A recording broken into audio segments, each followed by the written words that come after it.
అనుదిన నిత్యజీవపు మాటలు. దేవుని నామానికి మహిమ కలుగునుగాక. దేవుని వాక్యాన్ని చదువుకుందాము. ప్రతి మనుషునికి ఎలాగూ ప్రత్యుత్తరం ఇయ్యవలనో అది మీరు తెలుసుకున్నటకై మీ సంభాషణ ఉప్పు వేసినట్టు ఎల్లప్పుడూ రుచికలదిగాను కృపాసహితముగాను ఉండనీయుడి. కొలస్సీలకు రాసిన పత్రిక 4వ అధ్యాయము 6వ వచనం. మనము తినే భోజన పదార్థములకు రుచిని కలిగించేది ఉప్పు. ఆ ఉప్పు సారము కలిగి ఉండుట వలన మన నోటికి ఆహారము ఎంతో రుచికరముగా ఉంటుంది. మనము తినే ఆహారములో ఉప్పు లేకపోయినా, సారము లేని ఉప్పు వేసినా ఆ ఆహారము మన నోటికి రుచిగా ఉండదు.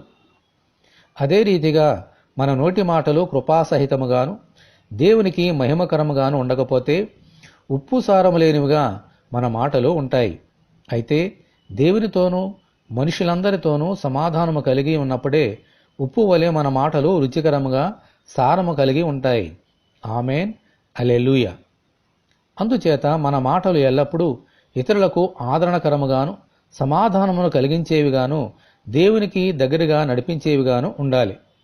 విధికి వ్యతిరేక్తమైన మాటలు మన నోటిలో నుండి రాకుండా నోటిని కాచుకొని ఉప్పు వలె సారము కలిగి దేవుని మహిమ కొరకు ఈ లోకంలో జీవించుదాం.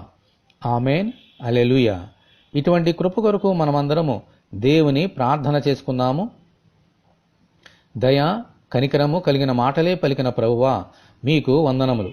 మా నోరు మిమ్ములను స్తుతించినట్లుగాను ఇతరులకు కృపాసహితముగా ఉండునట్లుగాను అనుగ్రహించమని, ఈ వాక్యం వింటున్న నీ బిడ్డలందరినీ అలాగున దీవించమని ప్రభు అయిన యేసుక్రీస్తు ద్వారా ప్రార్థన చేస్తున్నాము తండ్రి.